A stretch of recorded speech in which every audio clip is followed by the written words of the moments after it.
They called her the daughter of Satan. But behind the gothic eyeliner and black lipstick was not a supernatural demon, just an 18-year-old girl from Kentucky who led 5 teenagers into one of the most senseless massacres in American history. This is the true story of Natasha Cornett, a lonely outcast who turned a random encounter on a Tennessee highway into the execution of an innocent family, including 2 small children. It's a story of faith colliding with darkness, of lost youth, and of how desperation, ego, and delusion can create evil that even the devil might fear. In the misty hollows of Pikeville, Kentucky, 1997, life was small and slow. Cold dust clung to the hills, jobs were scarce, and dreams had a way of dying young. And then there was Natasha Cornett. She wasn't like the others, not even close. Where her classmates wore jeans and flannel, she wore black lace and silver crosses turned upside down. Where others talked about church, she whispered about demons. And where other teenagers sought acceptance, Natasha wanted power. By 18, she had begun calling herself the daughter of Satan. But in reality, Natasha was less a cult leader and more a broken girl searching for control in a world that had taken it from her. Her childhood had been unstable, an absent father, a mother struggling to make ends meet, and a community that treated her like a pariah. She suffered from mental health issues, including bipolar disorder, and had spent time in psychiatric care. But instead of help, she found followers, other outcasts drawn to her defiance and dark charisma. They were Crystal Sturgill, 18, Jason Bryant, 14, Joseph Reisner, 20, Dean Mullins, 19, and Karen Howell, 17. To them, Natasha wasn't just a friend. She was a leader. And she convinced them that together, they could escape the hopelessness of Kentucky and start over in New Orleans, where they would be free. Early April 1997, 6 misfit teens piled into a beat-up Chevrolet, bound for New Orleans. They had barely any money, no plan, and no future. Just an idea that freedom waited somewhere beyond the horizon. For a while, it felt like adventure. The open road, the hum of the engine, a new life ahead. But that dream died on April 6th, when their car broke down at a rest stop in rural Bayleton, Tennessee. It could have been just another inconvenience, if not for a fateful encounter that would end in horror. That same night, a family of 4 was heading home from a Jehovah's Witness convention in Nashville. Vidar Lililid, 34, Delphina, 28, 6-year-old Tabitha, and 2-year-old Peter. They were everything Natasha's group was not: faithful, stable, loving.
No one was leaving alive.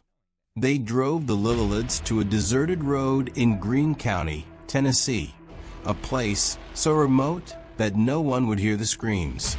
Vidar begged them to take the van, the money, anything. Just let the children go. But Natasha's voice was cold and final. "Get out," she said. The family was lined up along a roadside ditch, a mother clutching her children, a father standing in front of them, trying to shield them. The group raised their weapons. Vidar was shot first.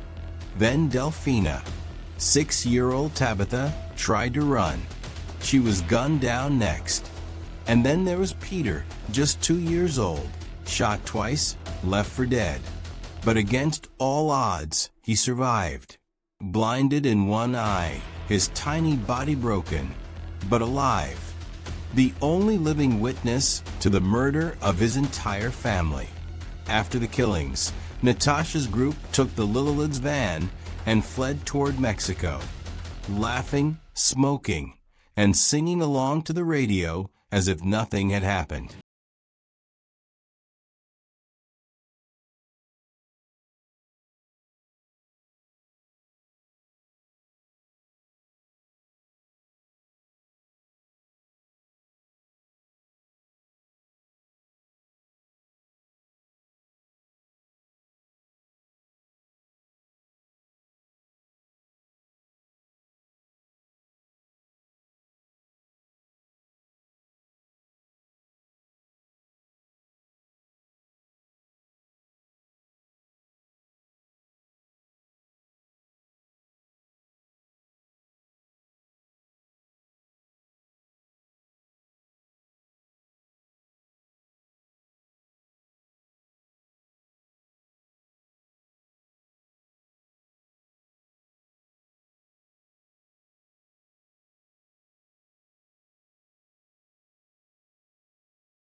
Fingerprints, ballistics, eyewitnesses.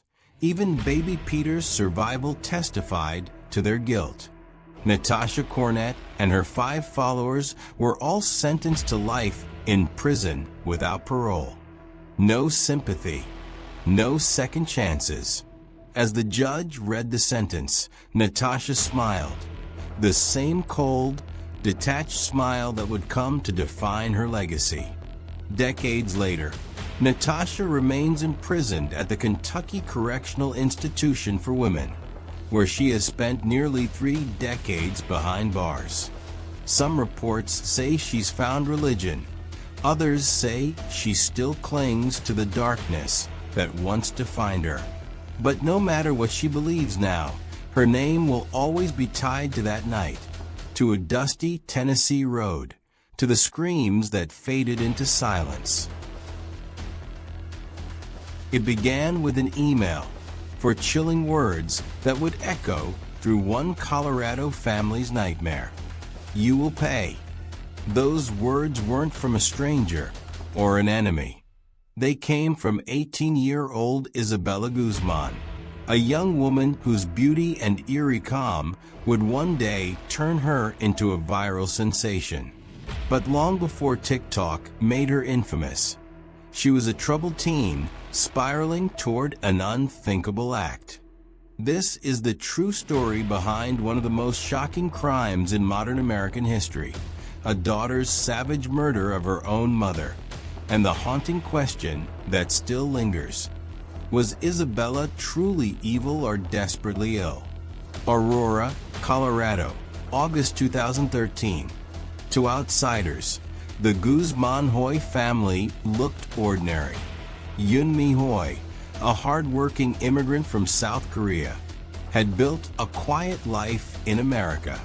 She'd remarried a kind man named Ryan Hoy, and together they tried to raise her daughter Isabella with love and structure. But inside their home, the walls were closing in. Isabella had grown distant, defiant, and frighteningly unpredictable. Friends described her as withdrawn. Teachers remembered her as bright but cold. And her mother, her biggest supporter, had become her biggest target. Yunmi thought it was teenage rebellion. In reality, something much darker was unfolding in her daughter's mind. By late August, tensions were explosive. Isabella refused to eat dinner with the family. She slammed doors, shouted insults, and once spat in her mother's face. But nothing prepared Yunmi for what came next. On August 27th, Isabella sent her mother an email containing just 4 words: "You will pay." It wasn't a threat yelled in anger. It was a promise, typed calmly, like a message from someone detached from reality. Ryan begged Yunmi to call the police, but she brushed it off, saying, "She's just angry. It will pass." By the next night, she would be gone.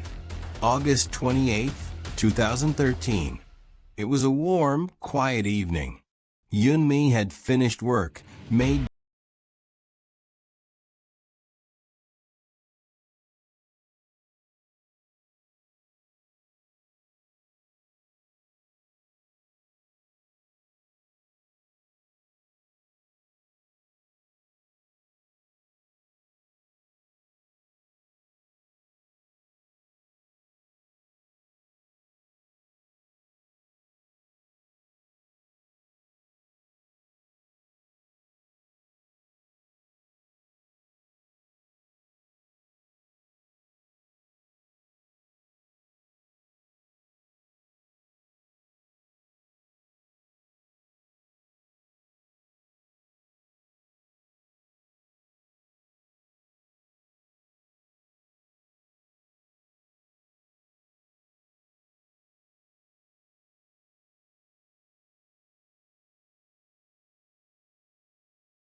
When Ryan froze, she looked at him and walked past him, calmly, silently, still holding the knife.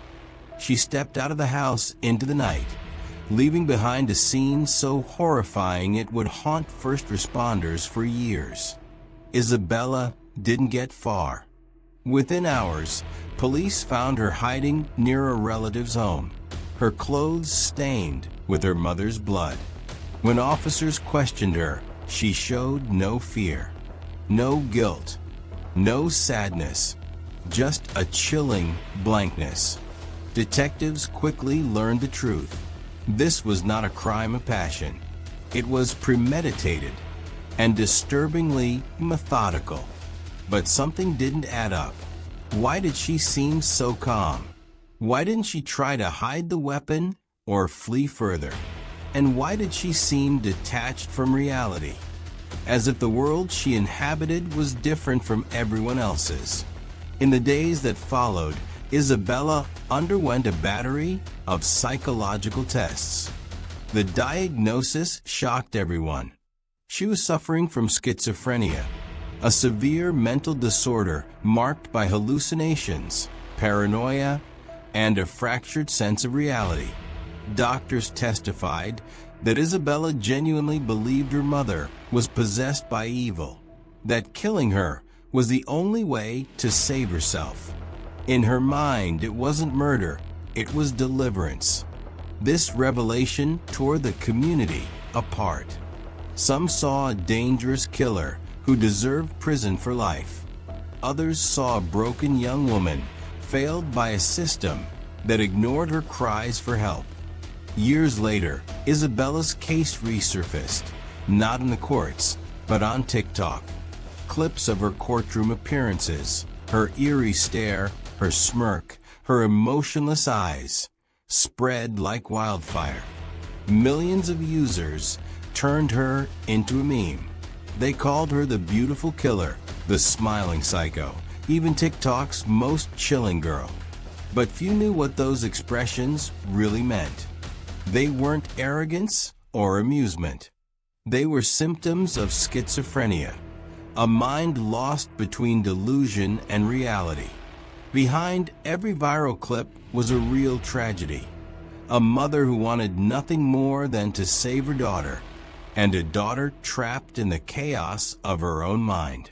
After a lengthy evaluation and trial, Isabella Guzman was found not guilty by reason of insanity. Instead of prison, she was committed indefinitely to the Colorado Mental Health Institute in Pueblo, where she remains to this day, over a decade later.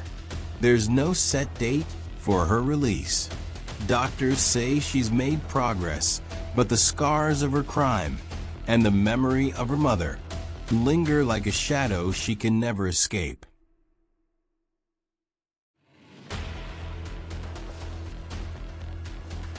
Emergency services. We found a girl, multiple stab wounds, neck and chest.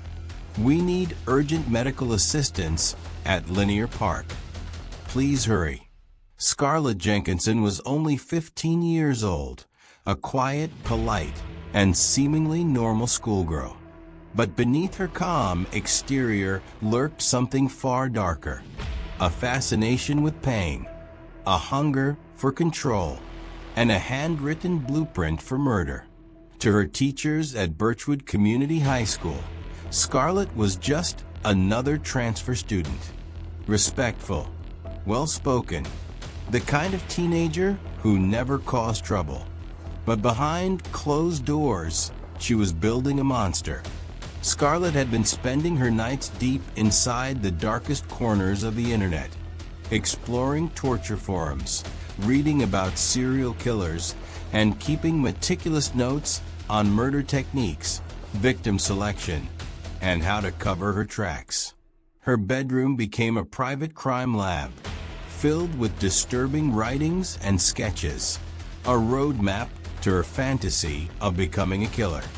That fantasy found its target in Brianna Gay, a 16-year-old transgender girl who was kind, trusting, and simply trying to find her place in the world.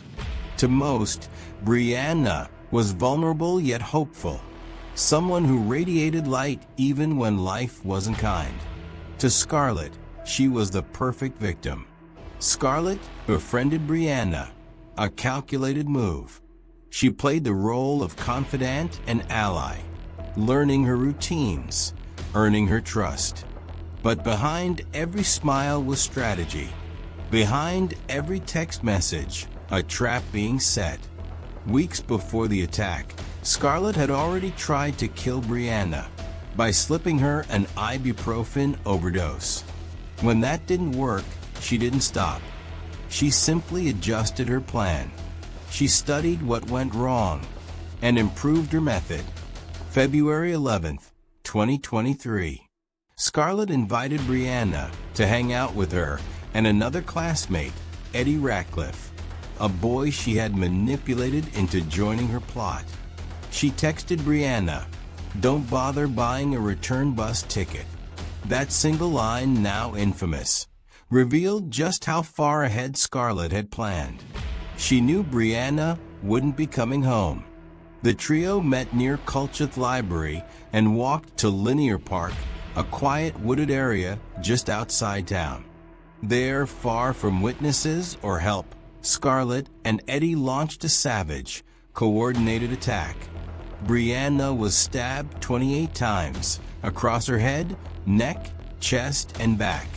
Each wound was deliberate, each strike rehearsed in Scarlett's mind long before the blade touched skin. Even as Brianna tried to fight back, Scarlett showed no hesitation, no panic, no mercy, only precision. A passerby found Brianna's body moments later, lifeless, covered in blood, surrounded by snow and silence. But the horror didn't end there. As Brianna's life faded, Scarlett was already executing the next step in her plan, sending a fake text message to Brianna's phone. "Hey, where are you?" A cold-blooded attempt to build an alibi, to make it seem like she had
No regret. The judge called it one of the most disturbing cases in modern British history. Scarlett Jenkinson was sentenced to life imprisonment with a minimum of 22 years before parole, making her one of the youngest female killers in the UK's legal history. Eddie Ratcliffe, her co-conspirator, received the same sentence. The case of Sophia Koval. It was supposed to be a new beginning. Lauderdale Lakes, Florida, May 23, 2024. The Koval family had escaped a war. A father, a grandmother, and a 14-year-old girl named Sophia.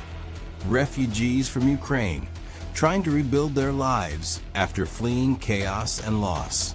But instead of safety, the family found horror behind their own front door. That night, police would respond to one of the most disturbing domestic crime scenes in Florida's recent history. A grandmother, 79-year-old Yevgenia Koval, was found lifeless on the floor of her small apartment.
Her teachers called her a survivor, a child adapting to a new life.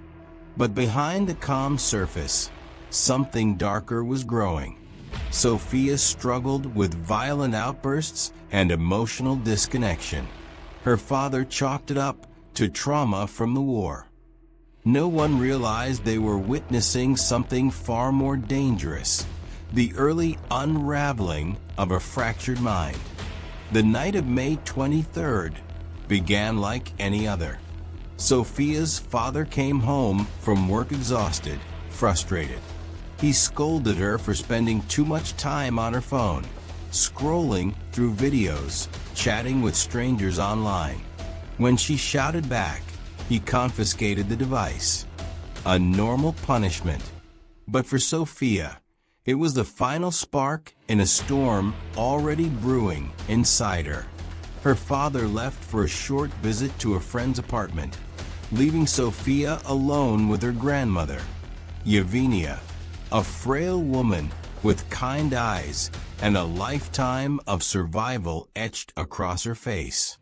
She had lived through the Soviet purges, through famine, through war.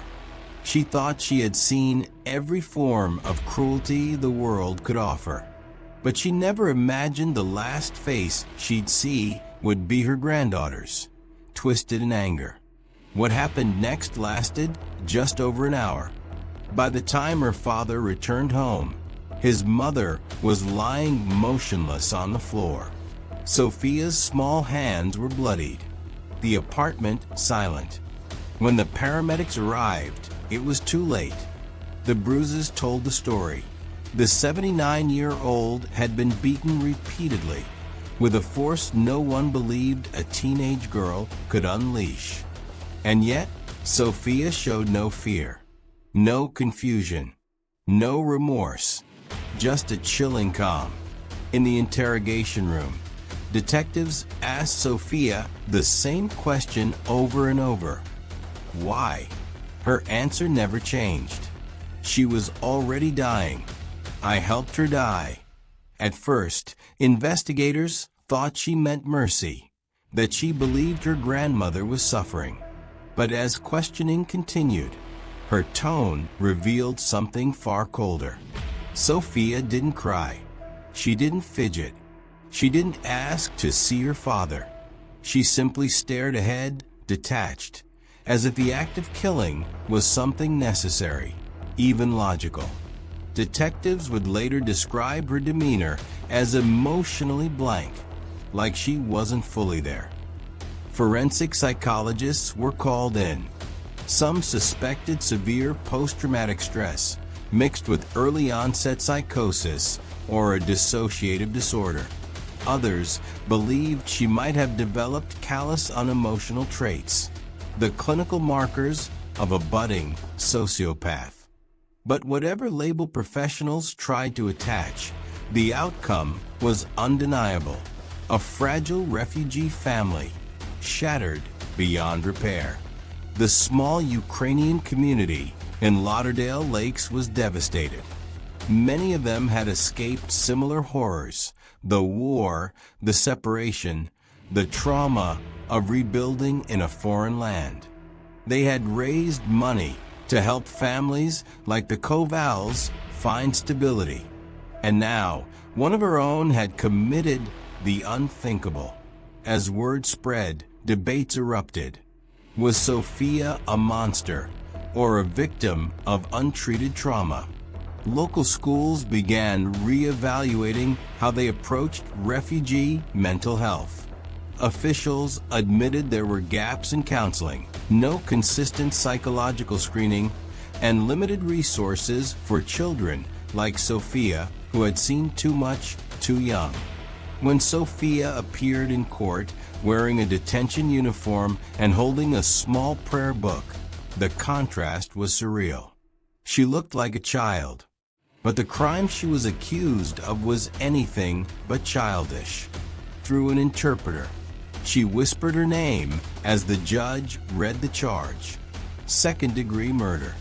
Despite her age, prosecutors pushed to charge Sophia as an adult. They argued that the brutality of the crime and her lack of remorse proved intent. Her defense tried to humanize her, painting a picture of a traumatized girl who had lost her moral compass, not her humanity. They brought in mental health experts to testify about the neurological effects of war trauma on developing brains.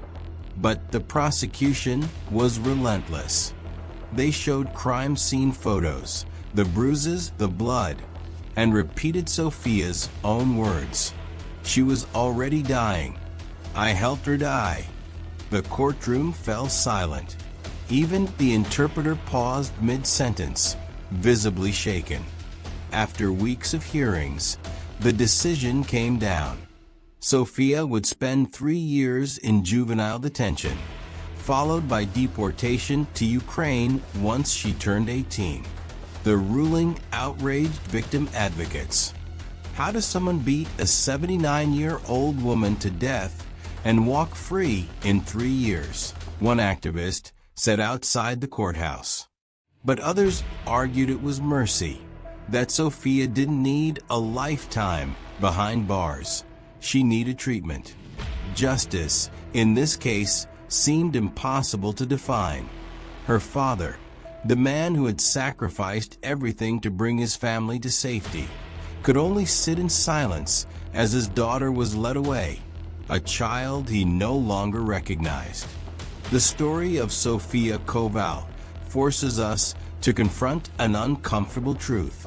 Even when children escape war, the war doesn't always leave them. Sometimes it follows, quietly, inside their minds. It challenges the assumption that trauma always breeds compassion. Sometimes it distorts it, and it leaves us asking the same haunting question investigators faced that night. Was Sophia's act a moment of madness or the final echo of a life spent surrounded by violence? The case of Carly Gregg. 911, what's your emergency? I went too far. My wife is dead. "My daughter, she tried to shoot me." "Your daughter tried to shoot you?" "Yes, she's shooting at me." Those were the frantic words that shattered a quiet Mississippi town in March 2024. A 14-year-old honor student, calm, brilliant, and seemingly perfect, had just murdered her own mother and then turned the gun on her stepfather. This is the case of Carly Gregg, the teenager who hid a storm behind straight-A grades and whose secret life led to one of the most chilling family murders in Mississippi history. Stay until the end, because this story will make you question whether evil is born or built. To everyone who knew her, Carly Gregg was the golden girl. A freshman prodigy at Northwest Rankin High School, she carried a 4.0 GPA, volunteered in school activities, and rarely missed church. Her teachers praised her maturity. Her friends envied her discipline. And her mother, Ashley Smiley, a respected math teacher in the same school district, proudly told coworkers her daughter would make it out of Mississippi someday. But what no one saw, not even Ashley, was that Carly was living two lives.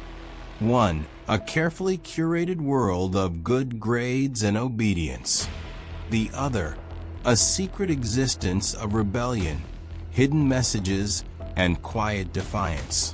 Behind that polished exterior, Carly was unraveling.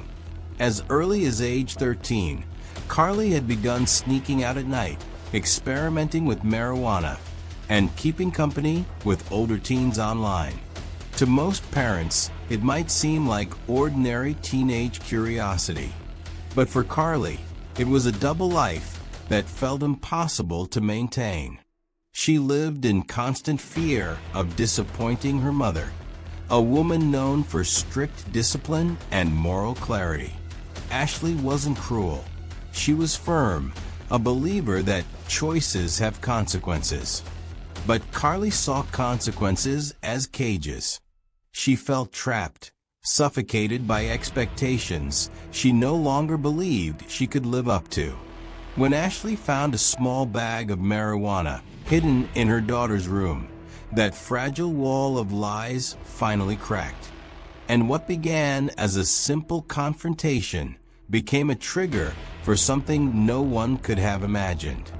It was March 19th, 2024, a Tuesday that started like any other.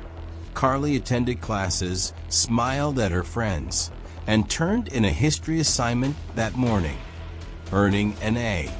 Nothing seemed off. That afternoon, Ashley came home early. While cleaning Carly's room, she found the drugs, a lighter, and a few messages on Carly's phone. Conversations she'd never expected from her honor student daughter.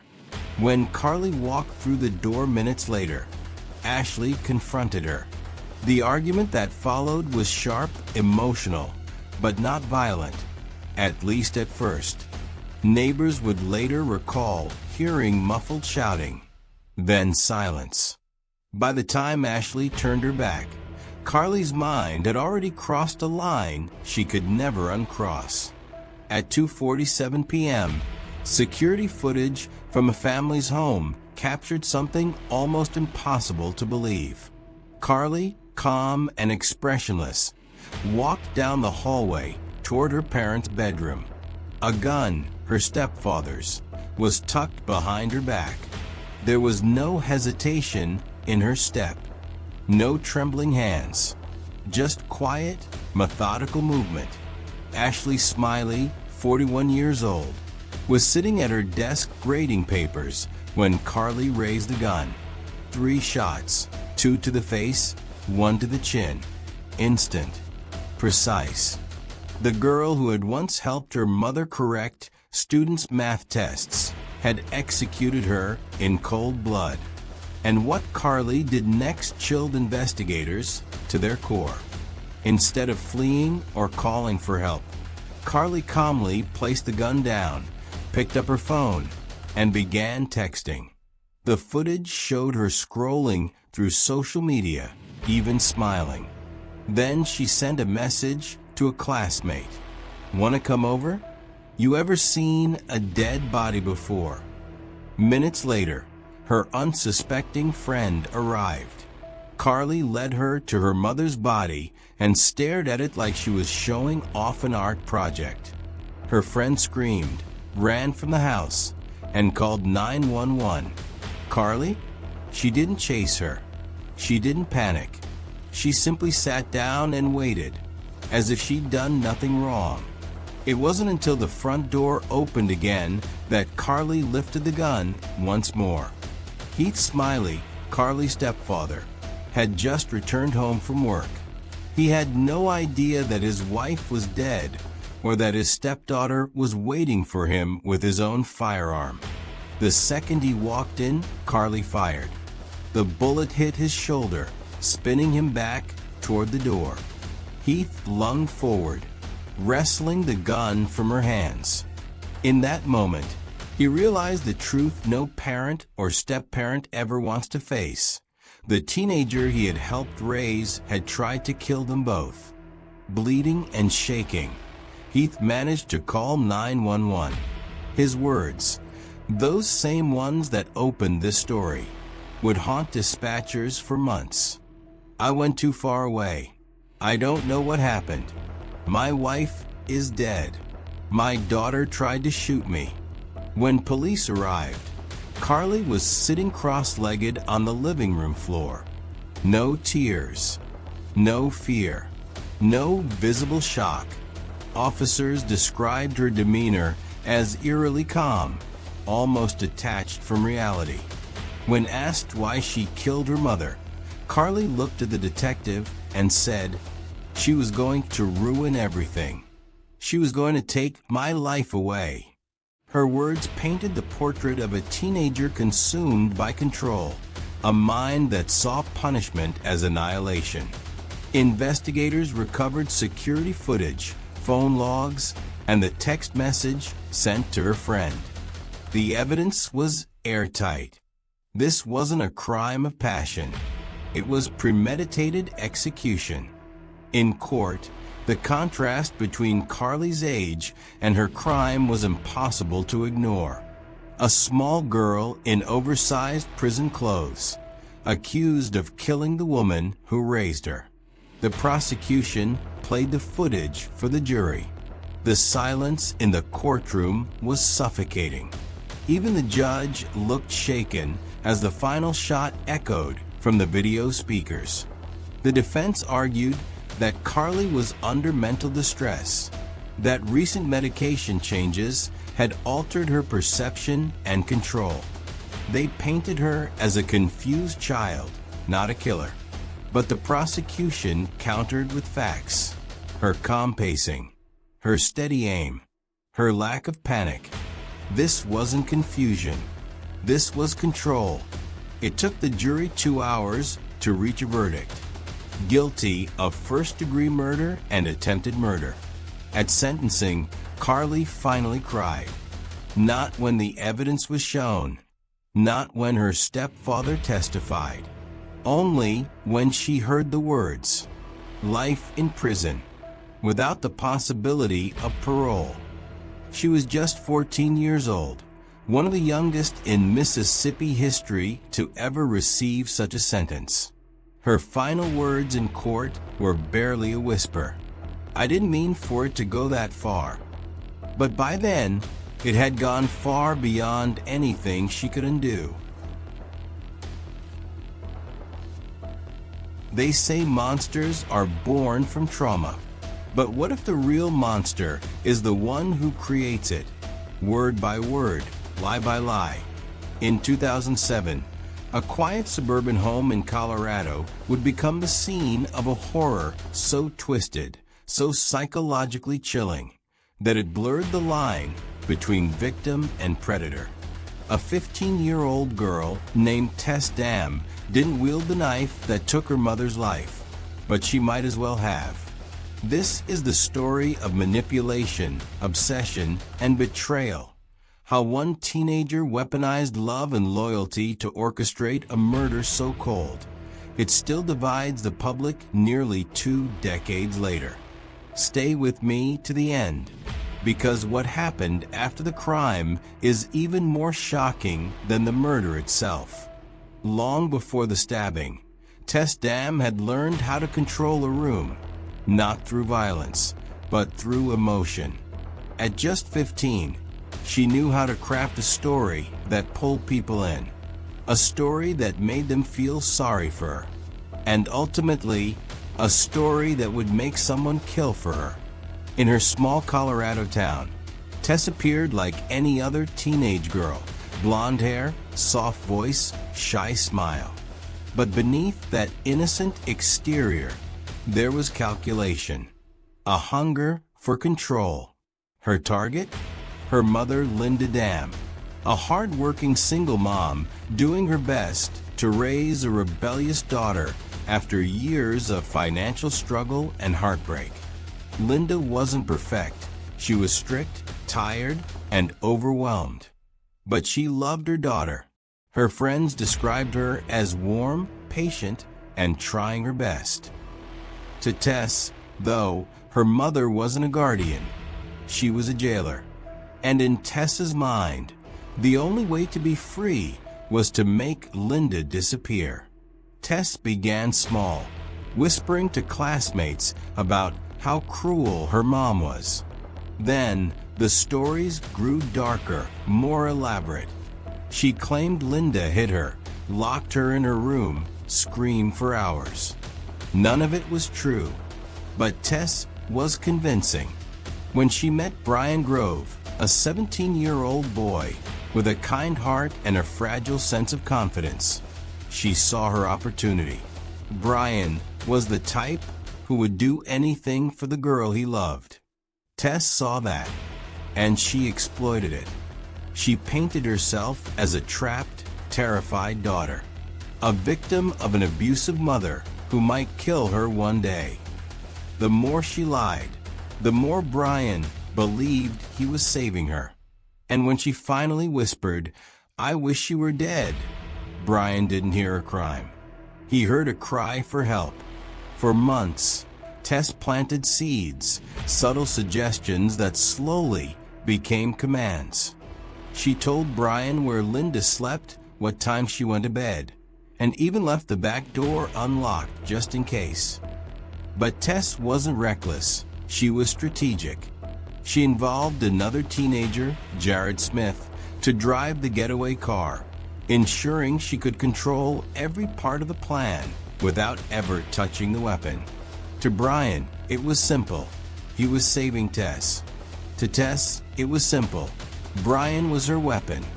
On March 16, 2007, the plan moved from fantasy to reality. As Linda Dam slept in her own bed, exhausted from another day of work, Tess texted Brian, "It has to be tonight." She slipped out of the house, leaving the door unlocked behind her. Then she waited. Moments later, Brian stepped inside, gripping a kitchen knife Tess had given him earlier that day. Linda never even woke up before the first stab. But the violence didn't stop there.